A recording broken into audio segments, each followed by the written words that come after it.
Hey, everybody, and welcome back to the DLF Trade Show and the DLF YouTube channel. I'm karate chopping today because I am excited. That's a lie. I am trying to ramp myself up to not get sad, and I think this is helping. That whatever you got to do to make you feel better about the past weeks of injuries, you got to do it, man. So we need to pivot off of some of these injuries. Again, if you had a trade deadline that passed, sorry. A lot of trade deadlines are start of playoffs, which means you got another week. So you'll be able to hopefully use some of this. Or you don't have a trade deadline, and hey, we're here to help all the time. But yeah, this week was a little brutal. And we're going to start off with the most mind-boggling injury that happened this week. What in I don't even know what metaphor to use, what analogy to use. Like, why do you put a 5'4", 80-pound wide receiver blocking up the middle on a goal line rush?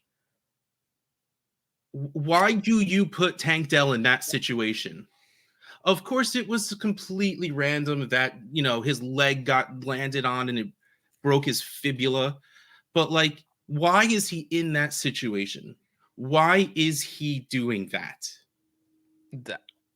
I maybe it's to make the defense think that that's just not an auto run if they're in like 12 personnel or bringing an extra lineman that they're going to run on the 3-yard line. But you bring out Xavier Hutchinson, who's like 6'2", 200, and you let him push up the middle. Yeah. I mean, even Nico Collins is just a much bigger dude. Like, if you want to make it seem like you might actually pass to that player, why do you put Tank Dell there? I don't know. Regardless, we need to accept and move on. That's what we need to do, and that's what we're here for. So the first person we're obviously talking about is Tank Dell, and I'm going to skip ahead because this was the other one in here, and I thought it was at least a much better conversation of Tank Dell for Kyren Williams, because Kyren Williams, 23-year-old running back, workhorse. Yes. We never really know what the Rams are going to do year to year at running back because McVay is very Shanahan-esque, where it doesn't necessarily matter really who the running back is, but like the second Kyren Williams was healthy, he got worked in there as the workhorse. Like, they brought Darrell Henderson in when Kyren got hurt, and the second Kyren was healthy, they dropped Henderson. So, like, it seems like McVay is in on Kyren, and that's really the important part because he's going to give him the ball a lot, and he has been. Mm-hmm. So I get this. If you're competing, like, weirdly enough, every team I have Tank Dell on is competing. Like, he was, third round rookie picks, so, like, It was a shot in the dark. It's not like this is someone we drafted in the early first, so your teams are rebuilding because you have him. He's just happened to be scoring that way. So, like, if I'm competing and I make this pivot to a guy who will finish the season very, very strongly, and there's a chance he runs into next year, hopefully with the same workload. If not, like, he's not going to disappear. Like, I firmly believe that Kyren Williams will not disappear next season. Maybe he gets a little bit of a reduced workload because they have to bring in more bodies, right? Like, they don't really have a backup running back, to the point where one gets hurt and you take two guys off the street. But still, like, I'm not super worried about that. So I like this move, and I like it in both directions. If you need your points, you go get the running back, because at the end of the season, you want those healthy workhorse running backs. And if you are no longer competing, man, going and getting Tank Dell is just an absolute win. Because, like, I firmly believe, even though he's missing the rest of the season, he's probably going to be in there as a top 15 Dynasty wide receiver. Yes. At least he should. Yes. Well, I know for a fact, based on, I put out a tweet saying, I was like, here's the list of wide receivers that I would take over Michael Pittman in Dynasty. And I listed, it ended up being like 9 or 10 names or something like that, making Michael Pittman a back-end Dynasty wide receiver 1. And one of the names that I did not have on the list I would not take over Michael Pittman right now is Tank Dell. And, like, all the comments were like, well, what about Tank Dell? And coincidentally, they're also like, what about Nico? But Tank Dell was one of the most commonly named players that were like, why did you leave him off the list? So he's definitely a top 15 dynasty wide receiver for sure. I think he's the best dynasty wide receiver on the Texans. I think that I would rather have him than Nico Collins. I agree with that very, very strongly. Yeah. So, but when we look at this trade specifically, like Tank Dell for Kyron Williams, like I get it from a contender standpoint that you had this kind of not foreseen production out of Tank Dell come out of nowhere over the past month or so. Kyron Williams is also kind of doing that same thing. And then because of the unforeseen production from Tank, and now you just lost that, you're trying to make up that production to go get Kyron Williams. And I do believe that Kyron is undervalued still in Dynasty, because I definitely agree with you. I don't think that he goes away next year. I wouldn't be surprised if he plays out his rookie contract as the workhorse guy in LA, which is 2 more years. Seems like no reason to change it. It's working. Yeah, it's 100% working. So if that's the case, if we get 2 more years of kind of this Kyron Williams, then I definitely think that he should be a top 15 dynasty running back. So a top 15 wide receiver, top 15 running back. It kind of makes sense from that point of view. I would still take the wide receiver though, just because wide receiver. It's younger wide receiver over younger running back. I'm not worried about the fibula injury or anything like that. Like it's not an extensive thing. No. And he's got the connection with CJ Stroud. Yeah. And I've been on record with saying that I do believe that the Texans are going to add another wide receiver in the offseason, potentially that guy right behind you right there. But if they do, then I think that more impacts Nico Collins on the outside than it does Tank Dell, kind of similarly to how we talked about how Calvin Ridley affects Zay Jones more than he affects Christian Kirk. And we've seen that for sure. Though apparently Trevor Lawrence can't play well unless Zay Jones is on the field. Apparently. Weirdest turnaround ever. It is what it is. All right. So here's a bigger trade just because there's more players involved. So 12-team Superflex, Tank Dell, Mike Williams, and Antonio Gibson, never mind because most of those players don't matter, for DJ Moore. So this is pretty much Tank Dell for DJ Moore. Tank Dell, 353, Mike Williams and Antonio Gibson together are a little over 100. So it's for a total of 464. And DJ Moore, 266.4. Caution, Team A is giving up the highest value asset and the most points in the deal. Now, the funny thing is DJ Moore is only like 22, so he's somehow younger than Tank Dell. Yes. Sorry, DJ Moore is like the Amari Cooper and like Juju. Like they came in the league so young that like they'll forever be 21. I know we're not talking about Fields right now, but one of two things is going to happen in this offseason for the Bears. They're going to get Caleb Williams because as of now, they still have the first overall draft pick, which is great for DJ Moore, or they don't. And they commit to Justin Fields, and fingers freaking crossed, they find a way to go like 2 spots back and get Marvin Harrison Jr. Because can you imagine Marvin Harrison Jr. across from DJ Moore? That is like, I need a minute to like calm down while thinking, from thinking about that. Like that's how good that wide receiving core could be, especially with Cole Kmet kind of working on, being good. Like he's been doing really well. Mm-hmm. So like that could actually be, and let's go Team Roshan because I just like Roshan. This is more long-term to me than Kyron Williams is, because I do think regardless of what happens in the offseason, the Bears offense will get better because they're either committing to Justin Fields and they're going to build up that offense, or they are taking Caleb Williams, and that's Caleb Williams. I get that we're talking 353 to 266, but I don't hate seeing this go down. Like if I want to win and I'm moving off of Tank Dell, if I don't think Tank Dell is the truth, this is fine, because in your head, you're sending wide receiver 2 for wide receiver 2, but one of them is scoring you points right now. That's basically exactly how I see it. Like at the end of the year, because again, all these values are going to reset kind of at the end of the month, because we're going to be in off-season mode and we're going to be looking forward to 2024. Tank Dell's injury is not going to affect him negatively like it is right now, because nobody's scoring points for 9 more months and it's not going to matter.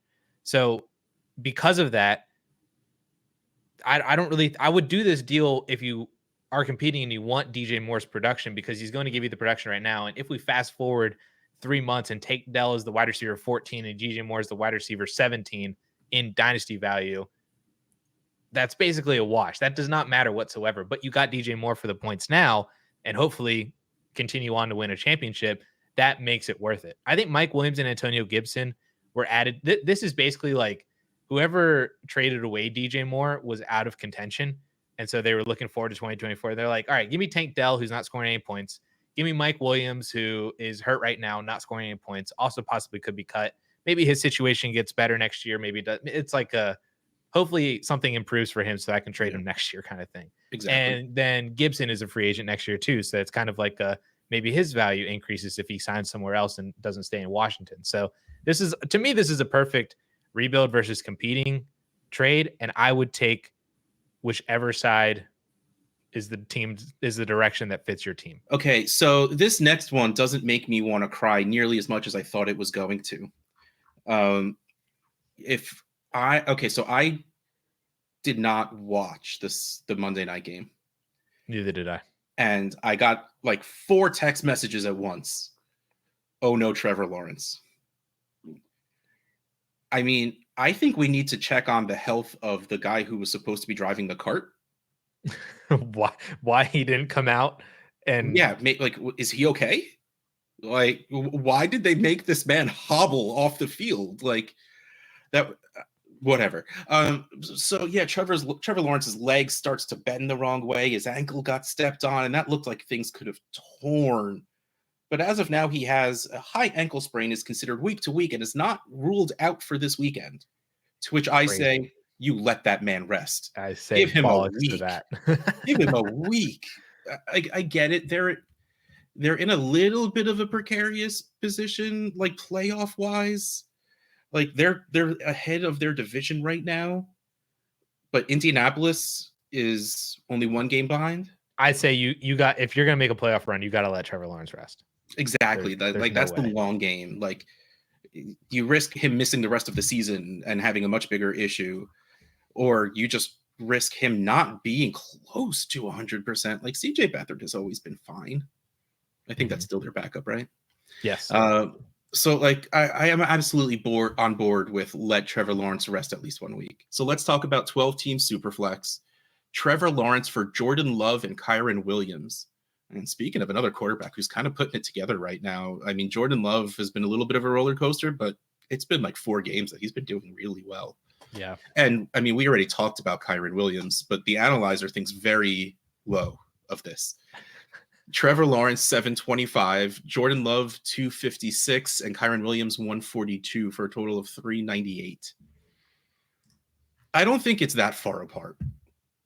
No, I agree.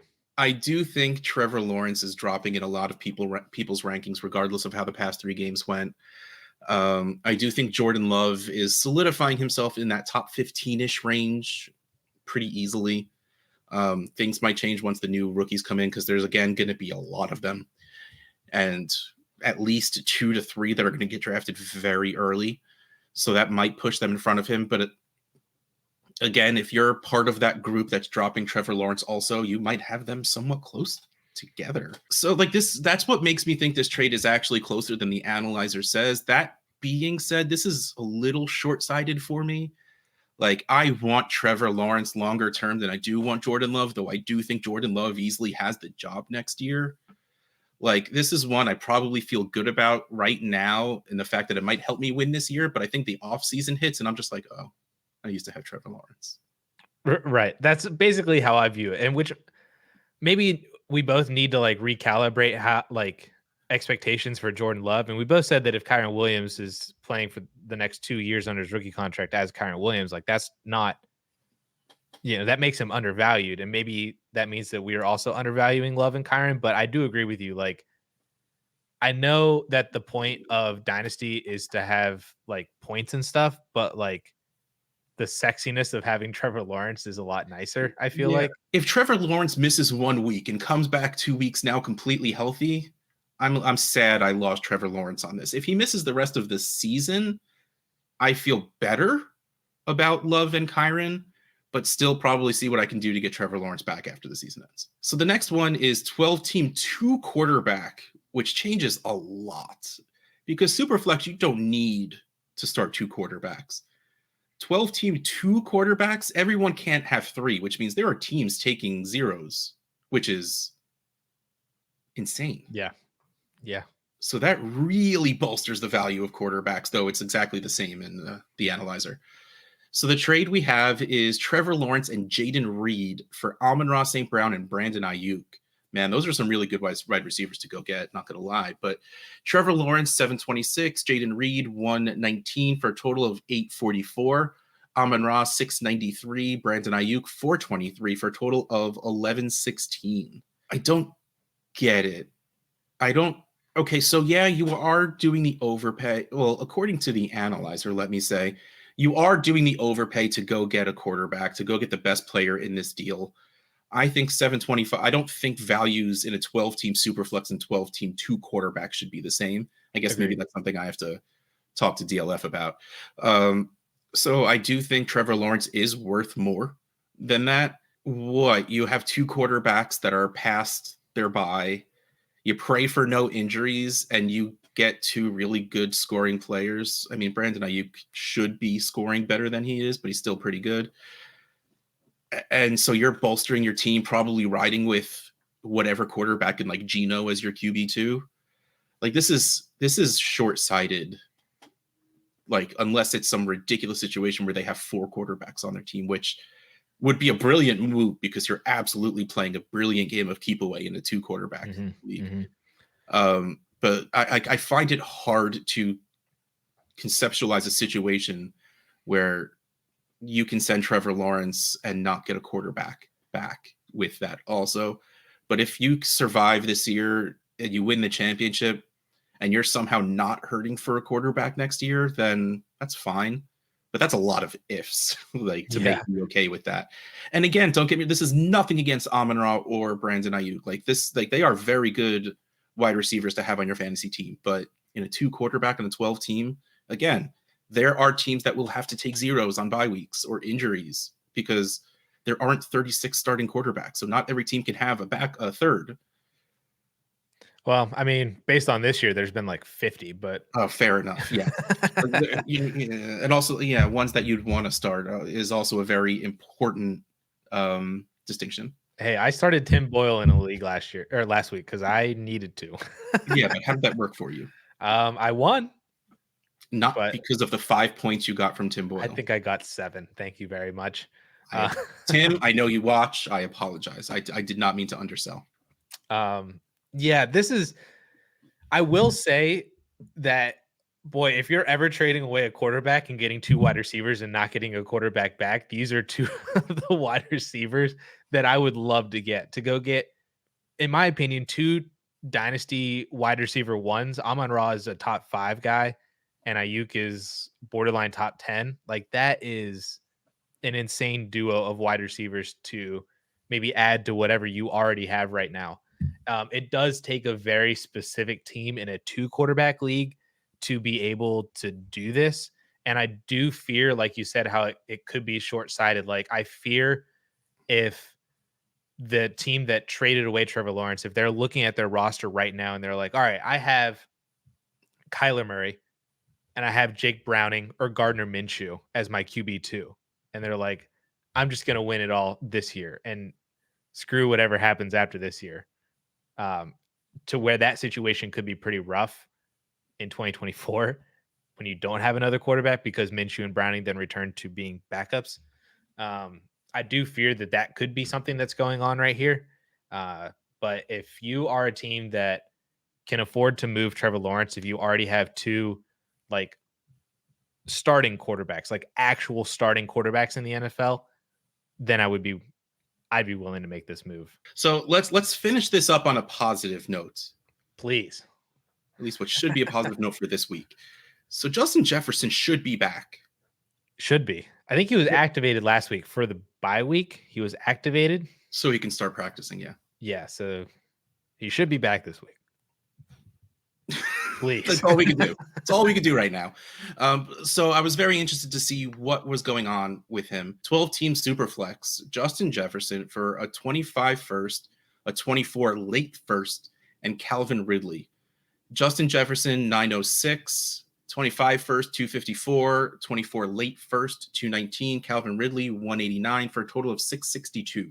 Man, this feels cheap for Justin Jefferson. Now, don't get me wrong. Christian Kirk is out for the season, so Calvin Ridley should see that uptick. Hopefully, we don't get too many games of not Trevor Lawrence, because it may not matter if it's CJ Beathard. Like, Calvin Ridley will be fine. But, like, I guess this is my way of saying I don't understand this trade. You're not getting any great draft capital, and you're getting a player that has maybe a chance to do really well, assuming his quarterback's injury isn't that bad. Or you could just get Justin Jefferson back this week. Like, so this is so, like, and Calvin Ridley's involved, which means I should be biased toward that side. But this just seems so easily Justin Jefferson. This is so easily Justin Jefferson. And I had to look for that first round pick for 2024 because it is late. It is from the team who is currently in. They're tied for first. Oh, wow. Like, I legitimately don't understand the point of this trade. And that 25 first is also that same person's first round pick, which you just gave them Justin Jefferson for 2024. Then that 25 first is probably also going to be late. This is like when people consume content and they hear that the normal price for Justin Jefferson is like, imagine if you got like a high-end wide receiver 2 in fantasy and like 2 first-round picks, but nobody quantifies what the first-round picks are, and it's very different when that first-round pick is the 111, 112, or the 103. You know, like those are very different values, and so this is definitely not enough for Justin Jefferson because the 24 class is going to be really good, especially in a super flex when you include Caleb Williams and Drake May and maybe a couple other quarterbacks.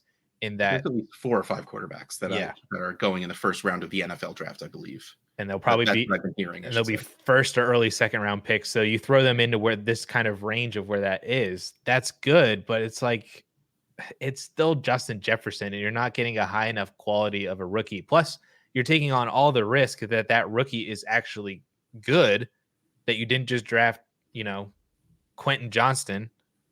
And I'm sorry, I every single chance I get, I throw that one in there. But that's what I'm like. You didn't draft hopefully you didn't draft Jalen Reagor. Hopefully you didn't draft Rashad Bateman. Hopefully you didn't draft Quentin Johnston, because there are landmines, even in the first round, that everywhere. This trade in 18 months could look so bad. So bad. Yeah, like this has to be like if this has to be the 102, 101 to 103 for me to even think about it. And that's only in 2024. Like 25 is always random, but like you with this team that's tied for first and going to get Justin Jefferson, you can probably say they're going to be late again. Mm-hmm. But like if you're telling me, okay, I can get Marvin Harrison Jr. and a late 25 first and Calvin Ridley for points right now, I feel so much better about that. But no. This next one is a little more interesting. Justin Jefferson for Travis Etienne and Drake London. Justin Jefferson still at 906, Etienne 506, and Drake London 430 for a total of 936. This is still very easily Justin Jefferson for me. It was fun while Travis Etienne was scoring 2 touchdowns a game, but he hasn't scored 1 touchdown on Monday. Cool. Terrible. Only one.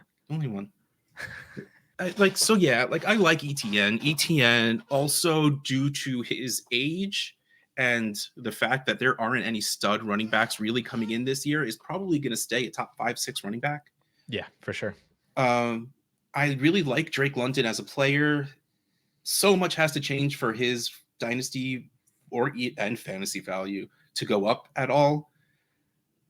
Like, I don't see the value in trading away Justin Jefferson for these 2 players, because it's not like Drake London's scoring points right now, and Etienne's not scoring the most points. And I don't mind getting Drake London on a rebuilding team, but I also would mind getting Travis Etienne on a real rebuild, which I think you need to wait 2 years on London, which he'll only be 24 in 2 years.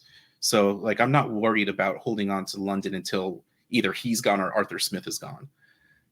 Like that's one of the things you have to worry about with young wide receivers landing in bad positions, which didn't seem like he landed in the worst position, but they haven't done anything to help the passing, well, the offense.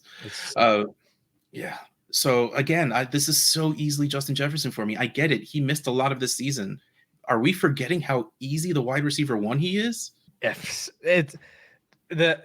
All this is telling me is that it's might be easier than you think to acquire Justin Jefferson right now. I'm trying to look at analyzer values to fix this trade. The very next wide receiver name that is in line with his value, with Drake London's value, is Brandon Ayuk. If it was ETN and Ayuk, I would probably make that deal. It still doesn't feel great to give up Justin Jefferson, but I would at least that deal to me makes me feel better. The other aspect of this is I know that both of us don't really like rostering like high-end running backs. So I thought about what if we flipped like the values of the running backs and the wide receiver. So like if ETN was a comparable wide receiver, a la like Stephon Diggs or Garrett Wilson or somebody like that, and London was a comparable running back who was like Josh Jacobs, like would you feel better about that kind of a deal? That would make me more accepting of it, but it would have to be players that are still scoring a lot because you're probably not doing this deal as a rebuild. Yeah, I mean, we're looking at analyzer values. Like Justin Jefferson himself is 906. ETN and London are 935. And I was trying to find players that match each of their values to kind of maintain this kind of value difference of only 30 or 40 points. And that, like we say all the time, you have to overpay to get the better asset. And especially when that better asset is Justin Jefferson, like you have to overpay. And I'm not talking like a third. You might say, well, 30 points is an overpay. That's like a third round pick. I'm not overpaying by a third round pick. You don't got to overpay by an entire like first round pick, but like you got to make in it proportion to the level of player that you're getting. Right. Yeah. Like there should be some level of hurt to be like, all right, it's going to hurt to send these two players away for Justin Jefferson, but you're getting Justin Jefferson because then the other person's not going to be willing to send away Justin Jefferson because what's the point then at that point, you know? Yeah. But it's not on the sheet because Addison is lazy and forgetful, but we made a trade in our Watcher League that I feel like we can did. talk about. Yes. Yeah. I thought about the one that that happened earlier today, but it was like Josh Palmer for a third. And I'm like, I totally forgot that we made a trade. We did. And the trade.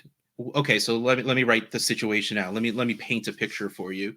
Playoff, like I went through all the Trade Addicts leagues and looked at the playoff picture, and most of them are very set, but some of them are a lot of fun. Like, okay, the top 3 are set, but literally 8 teams can be like in the last couple of seeds. So we're working on that in our Watcher League, looking through, seeing it. People are realizing that, okay, maybe I can't make the playoffs and all of this stuff. Someone updates their trade bait, and Kyler Murray was on it. And I immediately message Addison. I'm like, so trade for Kyler? Because right now we're rolling out Stafford and Geno. And of course, Geno had the weirdest spike week against the Cowboys. Like just felt like going off for 30, but not like that. I don't think that's going to be a thing. And I literally go, look, I get that Kyler's not setting the world on fire, but we want Kyler, right? And he goes, yeah. So I look at our team and I'm like, we have a couple of younger assets that we're not starting right now. And the 2 main ones we have are JSN and Jordan Addison, which would hurt to get rid of either of them. Long term, I think I am higher on JSN as a player in general. So I didn't want to get rid of JSN. So I'm like, all right, Addison, what do you think? What do you think, Addison? Jordan Addison and a 25 first for Kyler? And he goes, well, as the kids say, bet. Is that what I said? Probably. I don't know, man. That's the way you talk. So I sent it, and it really wasn't all that long, and it got accepted. Jordan Addison in the analyzer, 12-team Superflex, 473, the 25 first, 254 for a total of 727. Kyler in at 598. So like this fits. We overpaid a little bit to go and get the better player in the deal. 26-year-old quarterback who's never finished lower than QB6 in points per game, whenever he plays. And we lost Joe Burrow. So we are in the playoffs. We are, I think, the second seed right now in our division. I think so. But also, and most importantly, we are going into next year with Joe Burrow and Kyler Murray. That's the best part of it. So like this should help us win, this year also, because I do firmly believe that, I mean, we also have Matt Stafford. So like, I'm going to want to start, Addison sets our lineup, so it doesn't matter what I want. But like, I assume we're starting Kyler over Geno, most likely for the rest of the season, just based on talent.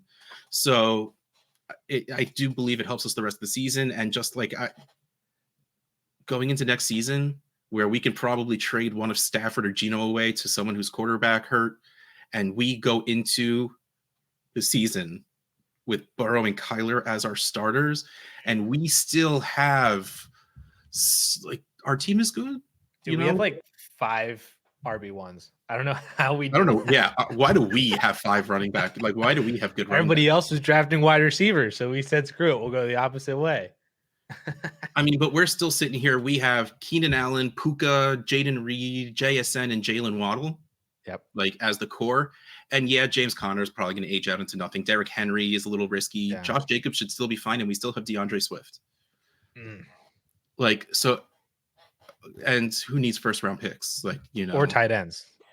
Don't need either one of those. Logan Thomas is just fine. You calm down. I think he's on a bye this week. So crap. And then we have Tyler Higbee with a Q and Greg Dulcich with the I next to his name. So yeah, we might be in a little bit of trouble. Who needs tight ends? I think we locked that spot up already. Oh boy. You got some stuff to worry about. Actually, man, we did not. There are 3 teams that are 10-3. Yeah, there's some good teams out there. Points for. We're in. It's fine. Sorry, I just looked. But just so we don't sit here congratulating ourselves on how awesome we are putting a team together, this has been the DLF Trade Show on the DLF YouTube channel. Russ Fisher, Dynasty Outhouse, Addison Hayes, Adam Mays Hayes _. We'll catch you next time.